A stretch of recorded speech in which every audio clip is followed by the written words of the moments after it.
পহেলা বৈশাখ উপলক্ষে রাজধানী ঢাকার রমনা বটমূলকে ঘিরে নেওয়া হয়েছে কঠোর নিরাপত্তা ব্যবস্থা। পহেলা বৈশাখকে ঘিরে রাজধানী ঢাকা, বিশেষ করে রমনা বটমূল এলাকা এখন পরিণত হয়েছে এক কঠোর নিরাপত্তা বলয়ে।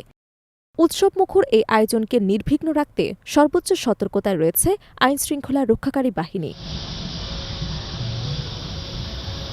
ঢাকা মেট্রোপলিটন পুলিশ ও র্যাপিড অ্যাকশন ব্যাটালিয়ন সম্মিলিতভাবে নিরাপত্তা নিশ্চিত করছে।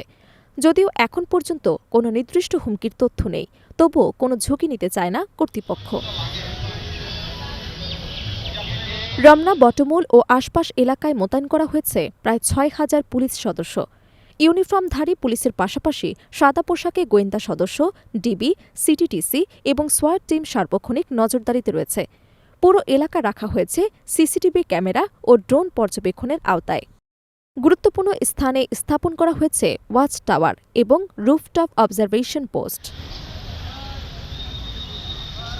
নিরাপত্তা জোরদারে মাঠে রয়েছে ডগ স্কোয়াড এবং বোম্ব ডিসপোজাল ইউনিট। জরুরি পরিস্থিতি মোকাবিলায় প্রস্তুত রাখা হয়েছে র্যাবের হেলিকপ্টার। সর্বসাধারণের জন্য ভোর ৫টায় খুলে দেওয়া হবে রমনা পার্কের গেট। ছায়ানটের মূল অনুষ্ঠান শুরু হবে সকাল ৬টা ১৫ মিনিটে, যা চলবে সকাল ৮টা ২৫ মিনিট পর্যন্ত। তবে বিকেল ৫টার পর পার্কে প্রবেশ বন্ধ থাকবে এবং সন্ধ্যা ৬টার মধ্যে সব অনুষ্ঠান শেষ করে দর্শনার্থীদের পার্ক ত্যাগ করতে হবে। দর্শনার্থীদের জন্য জারি করা হয়েছে বিশেষ নির্দেশনা। মুখোশ, ব্যাগ, ধারালো অস্ত্র বা বস্তু বা দাহ্য পদার্থ নিয়ে প্রবেশ নিষিদ্ধ।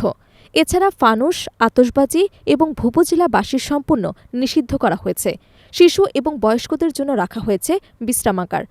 এই গরমে কেউ যদি অসুস্থ হয়ে পড়ে, সেজন্য রাখা হয়েছে প্রাথমিক চিকিৎসা কেন্দ্র। প্রতিটি প্রবেশপথে আর্চওয়ে এবং হ্যান্ড মেটাল ডিটেক্টরের মাধ্যমে দর্শনার্থীদের তল্লাশি করা হবে। সব মিলিয়ে নিরাপত্তার কঠোর বলয় থেকেই উদযাপিত হবে বাঙালির প্রাণের উৎসব পহেলা বৈশাখ।